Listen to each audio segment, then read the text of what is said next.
Μπράβο.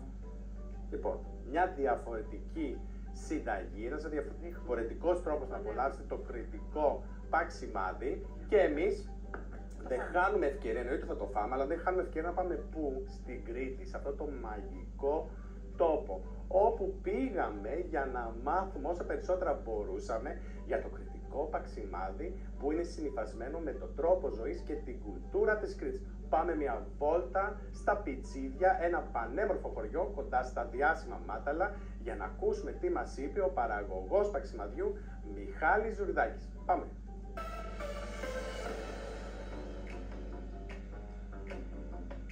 Εδώ είμαστε στα Πιτσίδια Ηρακλείου Κρήτης.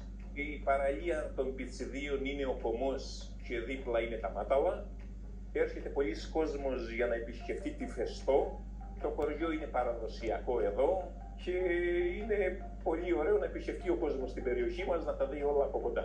Τα Πιτσίδια αποτελούν έναν κρυμμένο θησαυρό της Κρήτης. Τοποθετημένα πολύ κοντά στα Μάταλα, προσφέρουν πρόσβαση σε εκπληκτικές παραλίες με χρυσές αμμουδιές και κρυστάλλινα νερά. Εκεί, οι επισκέπτες μπορούν να απολαύσουν την αυθεντική κρητική φιλοξενία σε παραδοσιακές ταβέρνες, καθώς και να εξερευνήσουν τις γραφικές πλατείες του χωριού, ενώ αναπόσπαστο κομμάτι της γαστρονομίας της περιοχής είναι και το κρητικό παξιμάδι. Ήτανε το μαγαζάκι της μαμάς, όπως λέγανε οι χίπης στα Μάταλα τότε.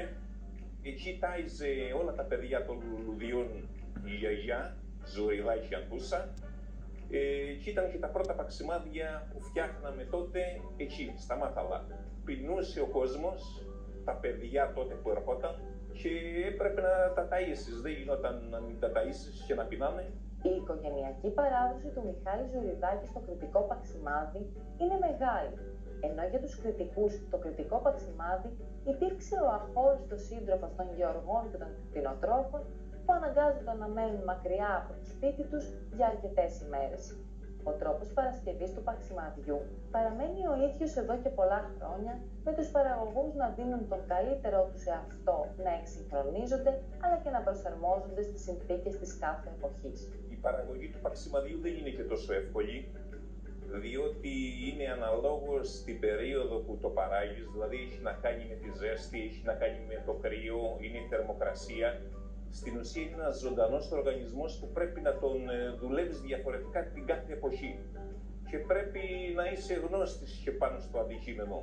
Γι' αυτό εμείς και το έχουμε εξελίξει με τα μηχανήματα και κάθε χρονιά προσπαθούμε να γινόμαστε κάπως διαφορετικοί, συν να βγάζουμε καινούργια προϊόντα, να εξελίσσουμε και τα προϊόντα μας, βασιζόμενοι στις πρώτες συνταγές τις δικές μας. Συνεχίζουμε και προσπαθούμε να εξελισσόμαστε καθημερινά για να βγάζουμε κάτι πιο καλό και κάτι πιο καινοτόμο.